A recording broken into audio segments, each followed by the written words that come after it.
kayo. Salamat kayo. Salamat kayo. Okay. Mayong gabi sa inyong tanan. Sa iluag ko ninyo, medyo nadugay ko, kaya ingunan na istorya lang ko sa inyo kung unsay naitabos kong gabi. Suman. Di, kuhan, natay mga dagan sila nga under PDP laban, para mulaban para kang Rodi Duterte.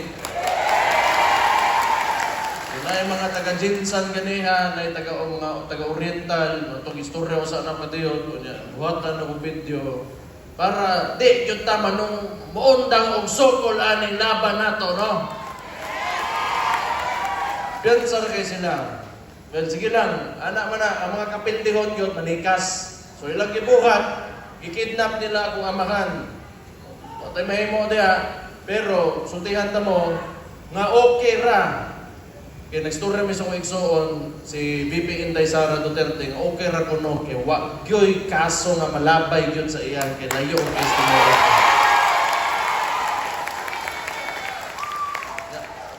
Bisagi ko na anak man, wala ako amahan dire, wala pa man siya na-disqualify. So ang gusto sa kalaban, isulti nila nga na-disqualify ko no, kaya aron, mabalin ang boto dito. Bisag nga naman na-disqualify, dito lang digyan po na to yatan. Magbabot pa sa ako na, kung disqualify, dito na sa iya ka. Hindi mo na yung anak. Kanya, naapamampod me, nagamba ako, na si Rigo ron, usuluday na po, na si Omar, na ako igsoon, napatay si Presidente nga Duterte nga na diha. So kaming tanan, naningkamot naman po yun me, nga makasundog me, kang Rodi Duterte, ang pinakamaayong Presidente nga dire sa Pilipinas. Medyo taas-taas yun. Marami amo ang apasunon, layo kaayo. Pero, kamo mga tao among inspirasyon. So, dili gyud may maabtan og luya ana. So, hantod sa naa mo gasuporta sa among pamilya, permi gyud may nga mosokol o manarbaho sa gobyerno para sa inyo o para sa kaugmaon sa Davao City.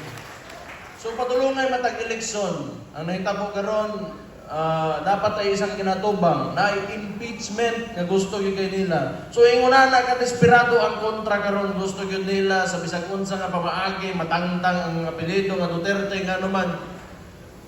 Kitanaw nako paminaw nila di gyud ka saka ang apelyido nga Marcos kung naa ang apelyido nga Duterte. Mo ilang tan-aw. Pero sultihan ta mo dili man unta gyud inguna na. Kaya ang pagpanarbaho sa gobyerno, dagang pamaagi nga magkapakita ka nga unsa ka seryoso o ka gusto ni may mong trabaho pinaagi sa mga programa o proyekto. Ingon na laman unta to. Okay, in the first place, ang ako igsoon ni uban kang Marcos nga gahuna-una nga kaayuhan ang ihatag sa Pilipinas, dili ingunani nga iksin ang ginapakita ni Marcos karon. So sige lang, wala tay problema diha. Kay basig 2028 o makumbinsin nato si Inday Sara Duterte, dapawin nyo na po na mahimong presidente dito sa Pilipinas. Gusto na ko ipailahin na akong mga konsehal. Magsugod na kang Luna Acosta. Tindog man, mara silang Luna Acosta, anak ni Mabel Songa Acosta. Mauna siya, ang anak, abogada po. Maayo kaayong konsehal, kauban ako sa 2019 pa. Konsehal, dungan minisulod, palakpakan na to. Luna Acosta. Si Cookie Bunggoyan. Palakpakan na to. Nurse, kabatch na ko sa una San Pedro College. Usas mga pinaka-bright dito sa mong batch kaniadto. Kung gusto ninyo bright, nga manarbahuay nga konsehala, si Cookie Bunggoyan. Okay. Si Ragdi Boyan, bright po. Nanswerte ko. Tinuod lang, dagang kong mga actually, tanan ng mga konsehal sa pugpong sa tawang lungsod, mga bright man yung mga tawhan na sinuod lang. Hindi mo magkamalihan. Pero kani CPA ni si Ragde, may mukpan, girahan ko ang tawhan na yun, sinuod lang. Ganun, mas turin ako personal. Mayong tao, buutan pag yun. Buutan yun eh. Ragde Iboyan. Pangkiruhan niya sila, kabisado ang kinabuhi istaw, labi na itong mga pinakaubos yun ng mga Iboyan para ninyo. Kani, Vice Mayor, Atty. J. Kitain, kadagan o konsehal karon. Ako gugutang kabubuton, wag ko'y laing masulti, nahimo kong mayor. para na ko kung mayor na po ko, siya lang gyapon ako pilion na vice mayor ko sa muso. Salamat kayo. Una na rin kayo, pag-umangkon ko man na. Balik na ka TJ Corsino Braga. Ang inahan ani mo'y nagduso, ay inahan, ang lola niya, nas mga pilar ka ron? Wala, natuog na. Kuan, ang mo'y nagduso, anang Davao City College. So kana, libre na siya ng eskwela, scholar ng mga bata. Diya, ang mama mo'y ang lola niya mo'y kauban ako. 2019, pagsuod na ko nga sa City Council as Vice Mayor, kauban na nako. Kuya, gini mga manarbaho ni mga Braga, o ganahan pa mo Braga, naa si TJ Corsino. Kami librado. Kini siya mo nagdusol kato sa mga panda-rider, di ba? O kato mga panda-rider na dapat dili itax. Actually, sa tinuod lang tama, gito imong gibuhat, bilib ko sa mga anak, na yung mga librado sa mga pagresebo na mga hakbang sa konseho, mga librado mo hawd ana mo mulaban pod para sa mga marginalized sector. Librado pakpakan nato ni. Si Bones Militar kani IT karon ang nag-specialize sa IT. So tanang mga developments sa pag-abot sa teknolohiya diri sa syudad gisalig ko na kang Bones Militar, apo ni Bone Militar nga maayo kay nga konsehal kani adto. Bones Militar. Naa si Teco Campo, usas mga paborito po ng konsehal. Paborito na po ni sa tanan ha?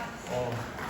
Kani, kay maisog, jurnalista, mostorya yun ni, o makakita di maayo, unsay sakto, unsay tama, mao gyud na ang iyang labanan. Ang gusto mong tao ng unana sa konseho, naa si Teco Campo para anak. Si Benben Isidro ni, wala siya labot. Kani si Rigo, tindog rin kay ako ano yung pagumangkon. Kini siya, buutan kaayo ni nga bata. Lingkod lang. Lingkod lang, pero buutan kaayo. Di kayo ko ganahan mo balik kaya manggod kaya amuha man ko ni Daan, Duterte, niya pasiking ng pabor-pabor, na konsihal may gidaganan na nila tanan. Pero ganahan mo, waan na ninyo, kinaan naman ni siya. Waan na ninyo.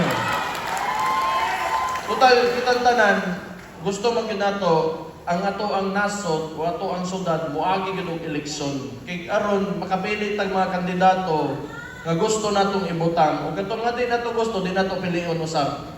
Aron kada tulo ka tuig o kada unom ka tuig permente nga magkaarang-arang magkanindot ang atong lugar. Kay tama ang atong mga ginabutang na kandidato. O gusto ninyo suwayan usa ra may ginapas-apas namo nga pagpanarbaho pag-abot sa gobyerno si Rudy Duterte na akong pag-umangkon si Rodrigo Duterte Jr. The second. Ano pareha na? Ang junior ba ka? The second na junior sa papam dapat siguro na. Basta kani siya. Kana siya.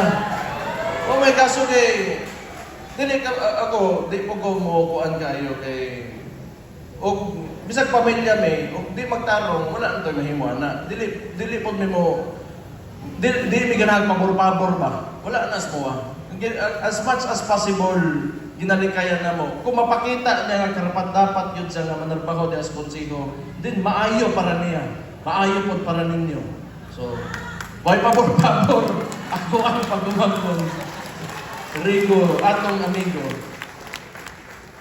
musta man mo. Ha?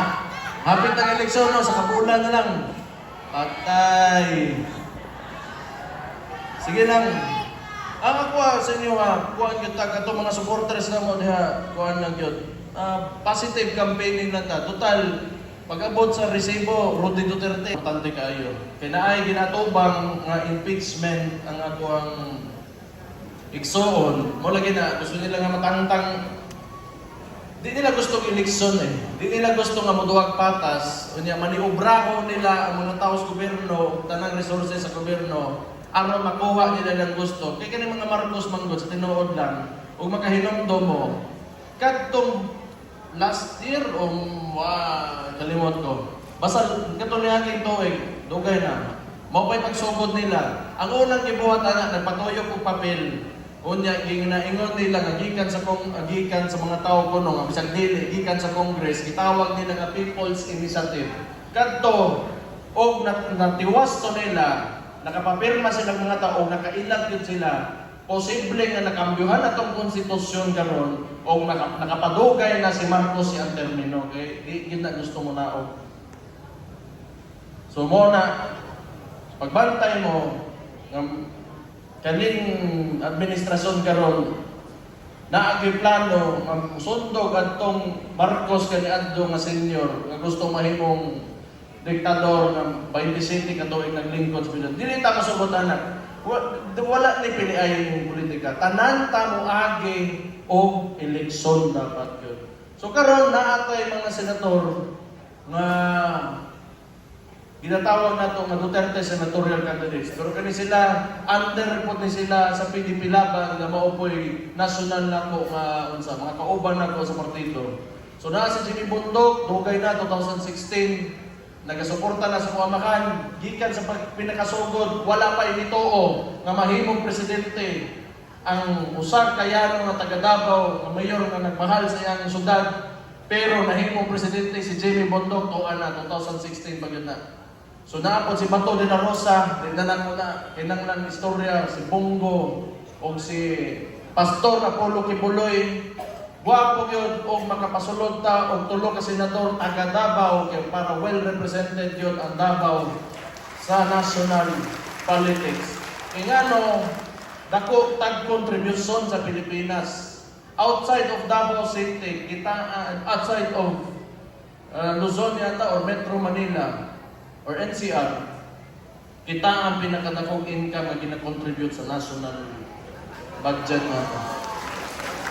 So, kailangan naatay mga representation dito. Dili pwede nyo wala. So, sige lang. Naman si Atty. J.B. Hindo na si Raul